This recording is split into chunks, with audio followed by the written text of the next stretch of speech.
अवांजी समातुन ताईं Radio voice of Sindh London. अॼोके दौर में मज़लूम माण्हुनि जो इंतिहाई सघारो आवाज़।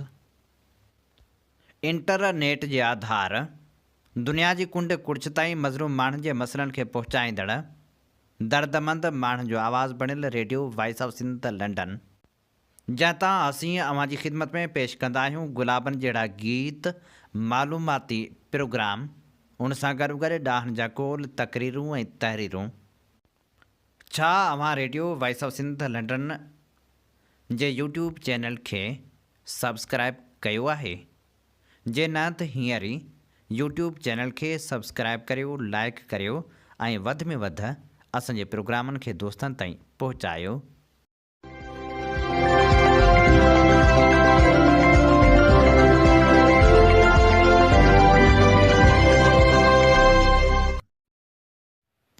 अव्हीं ॿुधी रहिया आहियो Radio voice of Sindh London. अवां जी ख़िदमत में प्रोग्राम पेश कजे थो ख़बरुनि जी दुनिया। 7 जनवरी 2026 अरबा जे ॾींहुं प्रोग्राम ख़बरुनि जी दुनिया साण करे आऊं अवां जी ख़िदमत में हाज़ुर अवां जो पंहिंजो मेज़बान हबीब लगारी। सभ खां पहिरियां पेश करियूं था ख़ासि ख़बरूं। पीरू लाशारी भरिसां पोरियत कैलाश कुमार खे क़त्ल कंदड़ जवाबदार गिरफ़्तार न थियो। ॿीहर धरणे जो चिताव। क़ौम परस्त अॻवाननि पारां इंसाफ़ जो मुतालबो। नसरुल्लाह गॾाणी जे वारसनि जो इंसाफ़ लाइ धरणो अहलकारनि IG सां मिलण न ॾिनो। सिंध सभा जो सरवाण सिंधी इनाम आज़ाद। डॉक्टर शाहनवाज़ क़त्ल केस में उमरजान सरहदी समेत 12 जवाबदारनि जी ज़मानत मंज़ूर। मलीर में पोरियतनि जो ठेकेदार जी ज़्यादतियुनि ख़िलाफ़ एहतिजाजी मुज़ाहिरो। मिठी में हरणनि जे शिकार ख़िलाफ़ मुज़ाहिरो। वेनेज़ुएला ते हमले ख़िलाफ़ पिण मुज़ाहिरा। वापडा जी इम्कानी निजकारी ख़िलाफ़ मुख़्तलिफ़ शहरनि में एहतिजाज। हाण पेश करियूं था तफ़सीली ख़बरूं। पीरू लाशारी भरिसां ॿ ॾींहं अॻु हारपे वारी बनी में झूपड़ी ठाहिण तां बासर ज़मींदार हथां बेगुनाह क़त्ल थियल पोरियत नौजवान कैलाश कुमार कोहली जे वारसनि पारां नौजवान जो क़ातिल गिरफ़्तार न थियण ख़िलाफ़ एहतिजाजी मुज़ाहिरे करे धरणो हंयो वियो हो, जिते SSP पहुची यकीन ॾियारियो हो त 24 कलाकनि अंदरि क़ातिल गिरफ़्तार कयो वेंदो। जॾहिं त बाद में वारस धरणो ख़त्म करे तलहार थाणे ते पहुता, जिते जवाबदार सरफराज़ निज़ामानी ख़िलाफ़ केस दाख़िल करायो वियो। पुलिस जी 24 कलाकनि वारी वरितल मोहलत ख़त्म थी वई आहे, पर जवाबदार अञा ताईं गिरफ़्तार थी न सघियो आहे। मक़तूल नौजवान जे वारसनि ऐं कोल्ही इतिहाद जे अॻवाननि पारां पुलिस ते बेइतमादी ज़ाहिर कंदे DC चौक बदीन ते ॿीहर एहतिजाजी धरणे जो चिताव ॾिनो वियो आहे। मुख़्तलिफ़ सियासी समाजी तनज़ीमनि जे अॻवाननि STP अॻवान डॉक्टर कादिर मक्सी जे पुटु सरवाण शाहनवाज़ सियार समेत ॿियनि मक़तूल जे वारसनि वटि पहुची नौजवान कैलाश कुमार जे क़त्ल जी मज़मत कंदे बेगुनाह क़त्ल थियल पोरियत नौजवान जे क़ातिलनि खे फ़ौरी तौरु गिरफ़्तार करण जो मुतालबो कयो। अवामी तहरीक जे सरबराह अयाज़ लतीफ़ पलीजे पीरू लाशारी भरिसां नौजवान कैलाश कोहली खे क़त्ल करण वारे वाक़े जी मज़मत कंदे जवाबदार जी गिरफ़्तारी जो मुतालबो कयो आहे। अयाज़ लतीफ़ पलीजे चयो आहे त सिंध में लाक़ानूनी जो राज आहे। ताक़तवर माण्हू सम्झनि था त हारी मज़दूर पोरियत ऐं ग़रीब माण्हुनि जी का अहमियत न आहे। उन्हनि ते तशदुद, क़त्ल ऐं ज़ुल्म ताक़तवर माण्हुनि जो हक़ बणिजी वियो आहे। ठटो जेल साम्हूं क़ैदी अली बख्श मलाह जे मुबैना क़त्ल ख़िलाफ़ धरणो हणी वेठल वारस औरतुनि ॿारनि ते पुलिस जो वहशाणो तशदुद ऐं ठटे जे सीनियर सहाफ़ी महबूब बिरोही समेत सहाफ़ियुनि सां बदसलूकी जी जेतिरी बि मज़मत कजे घटि आहे। जसकम चेयरमैन सनान खान कुरैशी चयो आहे त बदीन ज़िले जे तलहार शहर में क़त्ल थियल नौजवान कैलाश कोहली जा क़ातिल बिना देर गिरफ़्तार कया वञनि। नौजवान जे क़ातिलनि जी गिरफ़्तारी लाइ रोपले जी ललकार जो रूप वठी सोढी कोल्हण एहतिजाज करे रही आहे, जंहिंजे एहतिजाज समेत कोल्हनि जे हर फ़र्द जे एहतिजाज जी हिमायत करियूं था। कोहली सिंध जा असल रहवासी आहिनि, सिंध जा धरती धणी आहिनि। उन्हनि सां लाक़ानूनी ते नाइंसाफ़ी कंहिं बि सूरत में क़बूल न कई वेंदी। जीअं सिंध मुहाज़ पारां पिणु कातिलनि जी गिरफ़्तारी जो मुतालबो कयो वियो आहे। जीअं सिंध मुहाज़ जो इजलास पार्टी चेयरमैन रियाज़ चांडियूं जी सदारत हेठि थी गुज़रियो। उन मौक़े ते ख़िताब कंदे रियाज़ चांडियूं चयो त हिकु तरफ़ धाड़िल राज त ॿिए पासे स्टेट किराए मरूज ते आहे। हिननि हालतनि जी ज़िम्मेवार पीपल्स पार्टी आहे। बदअमनी, फुल फिराई, हाफ फिराई जा वाक़िआ रोज़ जो मामूल बणियल आहिनि। ठठे जी जेल में हाफ फिराई बाद लाकअप कयल क़ैदी अली बख्श मलाह खे भतो न ॾियण ते जेल इंतिज़ामिया फाही ॾेई फुल फिराई करे छॾियो। उन जा वारस इंसाफ़ लाइ ॿा करे रहिया आहिनि त मथनि पुलिस तशदुद करे थी। मुल्क जो निज़ाम बदीन में हिकु बेगुनाह कोल्ही नौजवान खे पुलिस सरपरस्ती में क़त्ल कराए थो पर इंसाफ़ नथो ॾियारे। पुलिस धाड़ियल बणिजी वई आहे। कातिलनि खां पैसा वठी खेनि तहफ़ुज़ फ़राहम करे रही आहे। अदालतूं पहिरियां ई गैर मौसर हुयूं। 26-27 तरमीम खां पोइ कोर्टूं ख़तमु थी चुकियूं आहिनि। IG सिंध जे घोटकी दौरे दौरान शहीद साफ़ी नसरुल्ला गडाणी जे वारसनि कातिलनि जी गिरफ़्तारी लाइ एहतजाजी मुज़ाहिरो करे धरणो हयो ऐं जवाबदारनि जी गिरफ़्तारी जो मुतालबो कयो पर पुलिस एहलकारनि वारसनि खे IG सिंध सां मिलण न ॾिनो।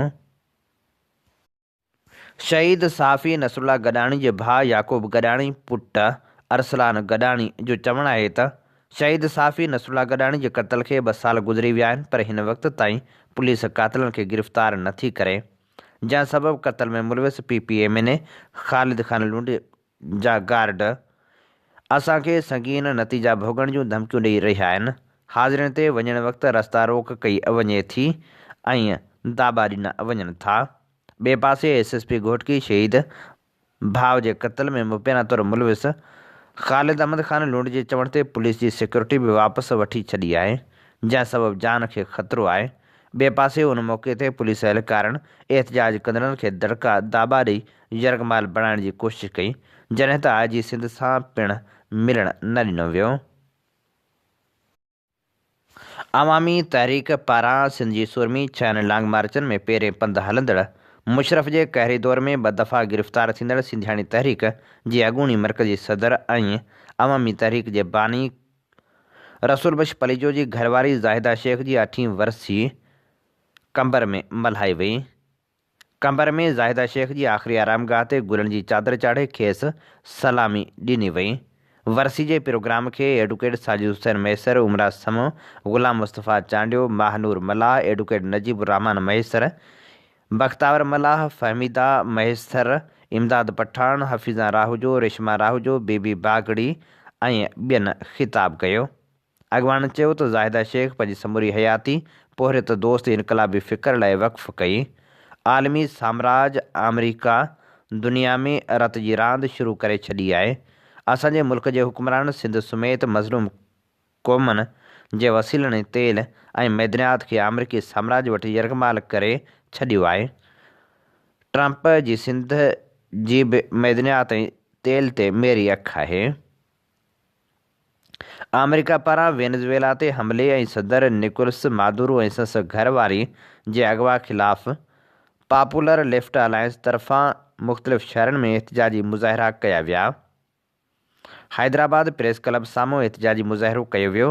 उन मौक़े ते Communist Party of Pakistan Sindh जे सेक्रेटरी कामरेड इक़बाल चयो त पॉपुलर लेफ्ट अलायंस जे सॾ ते सॼे मुल्क में अमेरिका जी गुंडागर्दी ख़िलाफ़ एहतजाजी मुज़ाहिरा कया पिया वञनि।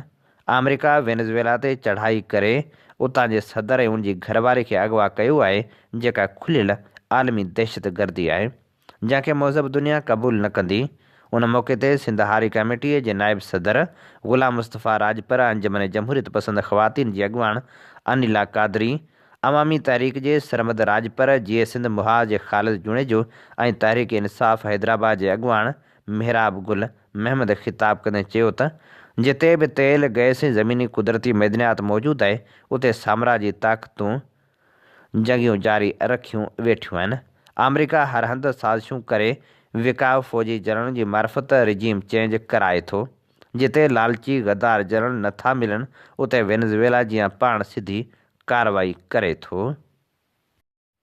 सिंध जे chief justice Zafar Ahmed Rajput high court bar association लाड़कानी तरफ़ां कोठायल तकरीब खे ख़िताब कंदे चयो त समाज में इंसाफ़ खे बरक़रार रखण लाइ हिकु मुनज़म ऐं मज़बूत अदालती निज़ाम इंतिहाई ज़रूरी आहे जेको रियासत में माण्हुनि जी जान माल ऐं हक़नि जो तहफ़ुज़ करे ऐं यकीनी बणाए त हर माण्हू खे संस हक़ मिले।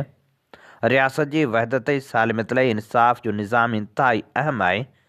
जॾहिं बार एसोसिएशनूं सुठे नमूने कमु कनि थियूं त इंसाफ़ जो निज़ाम वधीक मज़बूत थिए थो। संदसि चवणु हो त हाई कोर्ट बार एसोसिएशन तरफ़ां जंहिं नमूने मूंखे सिंधी सकाफ़त पटके ऐं अजरक सां नवाज़े इज़त बख़्शी वई उन अहसास खे लफ़्ज़नि में बयानु करणु ॾुखियो आहे। हक़ीक़त में अजरक जा रंग तव्हांजी मुहबत ख़ुशहाली ऐं ख़ुशी जी अलामत आहिनि। उहे रुॻो सकाफ़ती तोहफ़ा न पर मुंहिंजे लाइ तव्हांजी मुहबत ऐं दुआऊं आहिनि। सिंध सभा जे सदर इनाम सिंधी जे आज़ादु थियण ते कारकुननि पारां शानदार इस्तक़बाल कयो वियो। सिंध सभा जी मुसलसिल जदोजहद ऐं सिंध वासियुनि जे साथ सां सिंध सभा मरकज़ी सदर इनाम सिंधी मोरो वाक़े जे 20 मई वारनि ॿिन्ही केसनि मां ज़मानत मंज़ूर थियण बैदि नौशर फ़िरोज़ जेल मां आज़ादु थी वियो।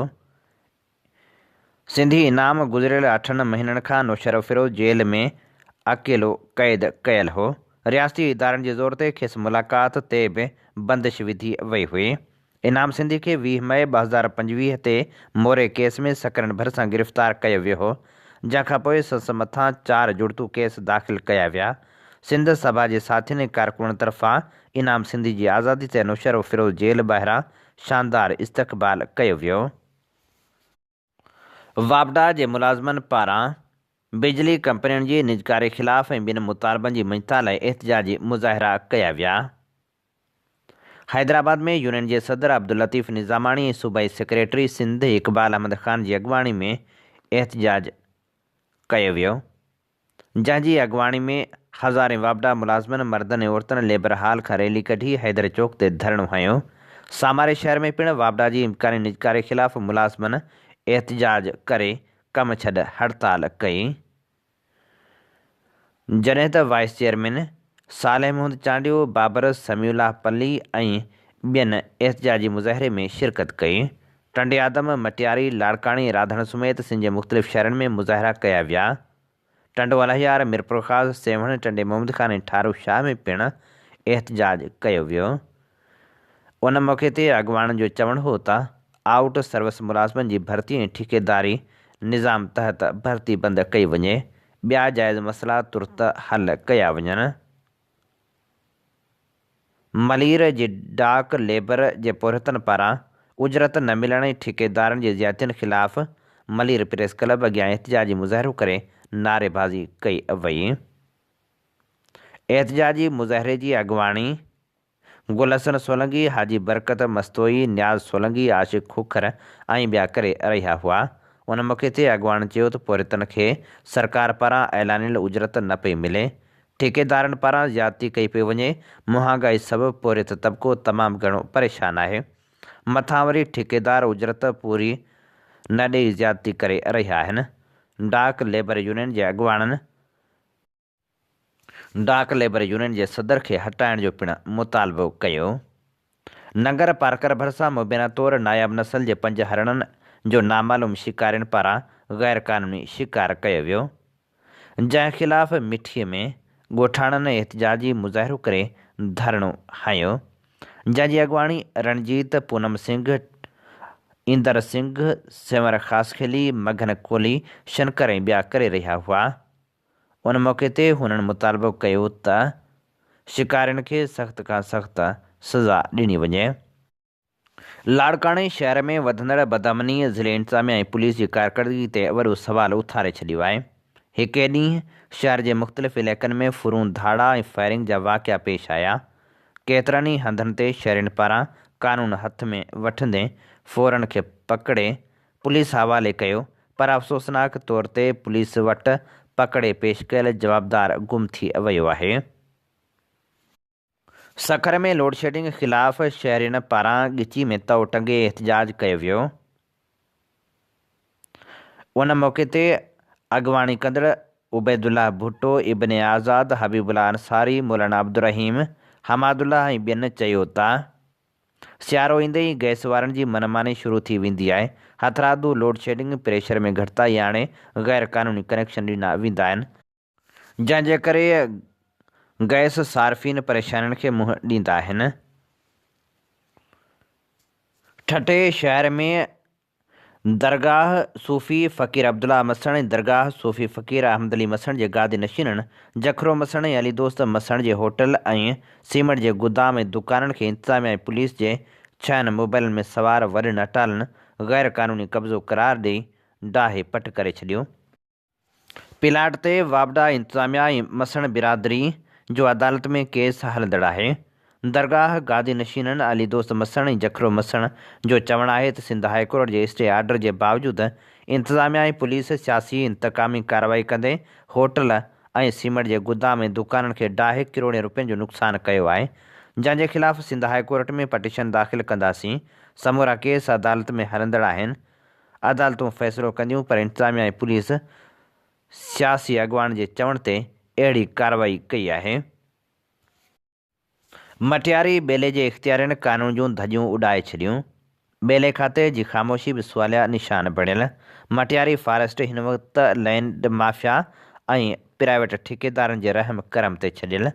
सरकारी मिल्कियतनि खे बेदर्दी सां लुटियो पियो वञे, पर इंतिज़ामिया मुकमिल तौर ते ग़ाइबु आहे। जॾहिं त इलाइक़े वासियुनि पारां मुतालबो कयो वियो आहे त फ़ौरी जांच कराए कार्रवाई कई वञे। शाहपुर चाकर सुजाॻी फोरम जे उहिदेदारनि जो अहम इजलास फोरम जे चेयरमैन रज़ा ॾाहिरी जी सदारत हेठि मुनक़िद थियो। इजलास में general secretary Shahnawaz Umrani, senior member Mohammad Ali Pal, vice chairman Ajiz Maki, इतलात secretary Ahmed Raza Shar, joint secretary Saleem Kalyar ऐं ख़ज़ानची मंसूर ॾाहिरी शिरकत कई। इजलास दौरान फोरम जो नओं एग्ज़ीक्यूटिव बोर्ड तश्कील ॾिनो वियो, जंहिंमें यार मोहम्मद सुमरो, मोहम्मद अली पल, अताउल्ला उन्नड़, अब्दुल हमीद ॾाहिरी, आबिद चन्ना, मियां बख्श उमराणी, रियाज़ ॾाहिरी, इमरान हैदर धामरा ऐं राजा सलीम उन्नड़ खे बोर्ड जो मेंबर चूंडियो वियो। इजलास में फ़ैसिलो कयो वियो त जनवरी महीने दौरान माहौलियाती तब्दीलियुनि जा सिंध जी ज़रायत ऐं समाजियात ते पवंदड़ असर जे उनवान सां हिकु रोज़ा प्रोग्राम मुनक़िद कयो वेंदो। उनखां सवाइ ईद उल फितर जे 30 ॾींहं ते मसनूई ज़हानत जी अहमियत ऐं उन जा समाज ते पवंदड़ असर जे उनवान सां पिणु हिकु आगाही प्रोग्राम कराइण जो फ़ैसिलो कयो वियो आहे। फोरम पारां फेबरवरी या मार्च महीने दौरान बंभोर, रनीकोट, पोर्ट कासिम मां कंहिं हिकु हंधि जो मुतालाती दौरो पिणु कयो वेंदो। सिंधियन नेशनल कांग्रेस यूनिट KN शाह जो इजलास मुनक़िद कयो वियो, जंहिंजी सदारत चीफ ऑर्गेनाइज़र अली ख़ान बुरड़े कई, जंहिंमें तनज़ीम जे उहिदेदारनि, मेंबरनि ऐं हमदर्द दोस्तनि शिरकत कई। इजलास दौरान फ़ैसिलो कयो वियो त तनज़ीम साज़ी जे हवाले सां यूनिट अंदरि तनज़ीमी मुहिम खे तेज़ कयो वेंदो ऐं हफ़्तेवार स्टडी सर्कल पाबंदी सां हलायो वेंदो।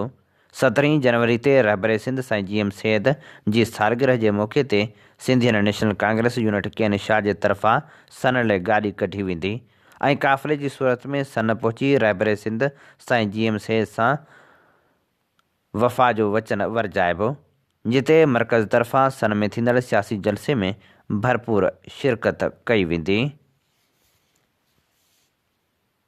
मुल्क जी मईशत खे हथी ॾींदड़ इदारे पाकिस्तान स्टील मिल जे बरतरफ़ मुलाज़िमनि खे 5 सालनि खां पोइ बि रहतूं मिली नाहिनि सघियूं।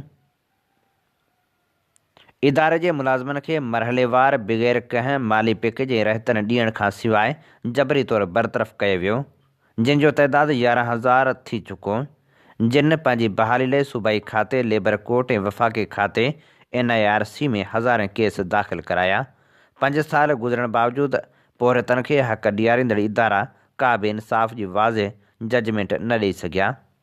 अहिड़ी सूरतहाल में मुतासिर जबरी बरतरफ़ मुलाज़िमनि, जिन खे पाकिस्तान स्टील मिल न त बहाल कयो न ई वरी खेनि रहतूं ॾिनियूं, पाकिस्तान पीपल्स पार्टी समेत मुल्क जे वॾनि पार्टियुनि जे सरबराहनि केतिरा ई भेरा पोहरतनि जी हलंदड़ जदोजहद में मिल जी बहाली ऐं पोहरतनि जी बहाली जा वाइदा कया।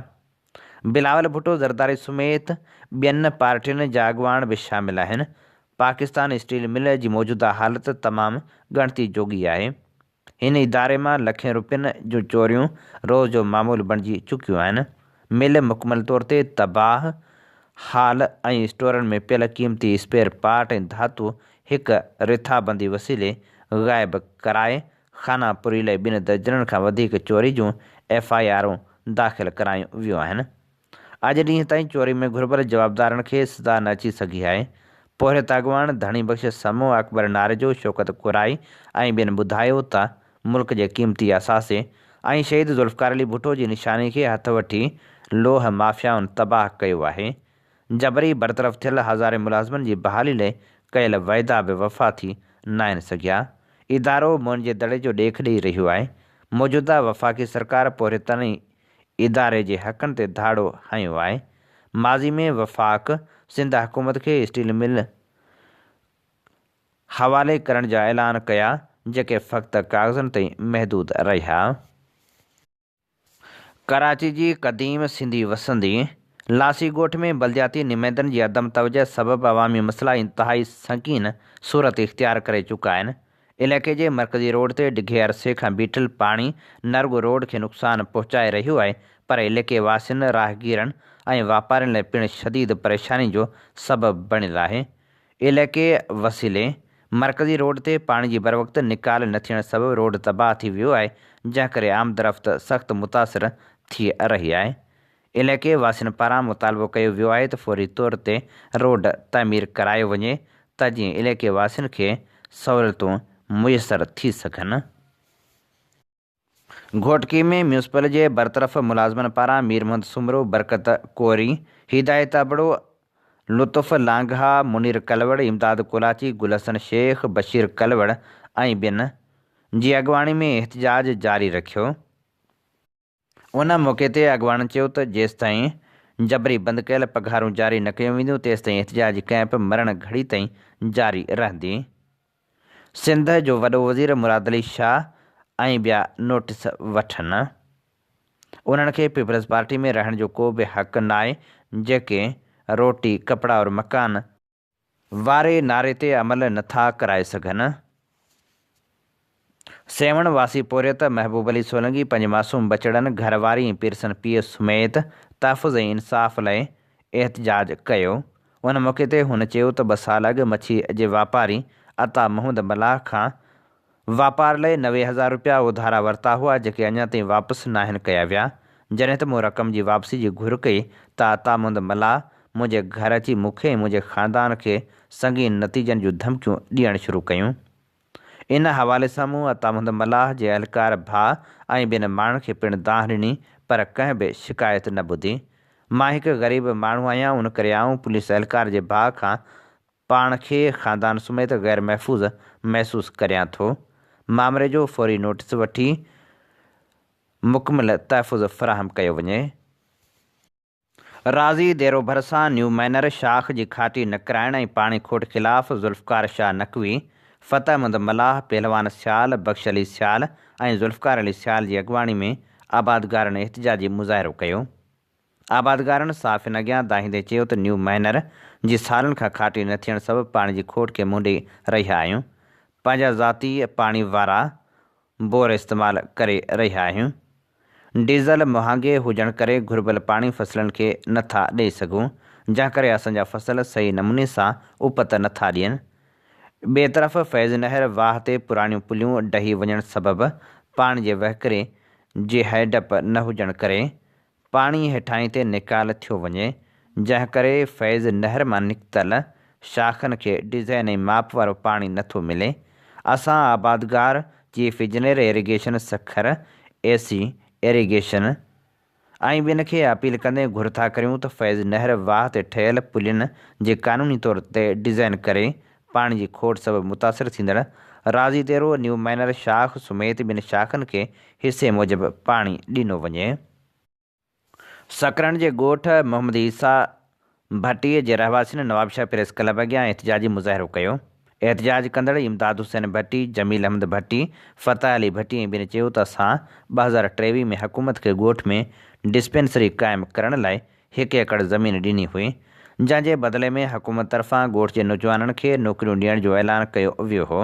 हुन चयो त जॾहिं 2023 में भर्ती थियल नौकरियुनि बाबति DHO ऑफिस मां मालूमात वरिती वई त ख़बर पई त असां मां कंहिं बि नौजवान जे नाले ते का बि नौकिरी मंज़ूरु न कई वई, जेका सरासर नाइंसाफ़ी आहे।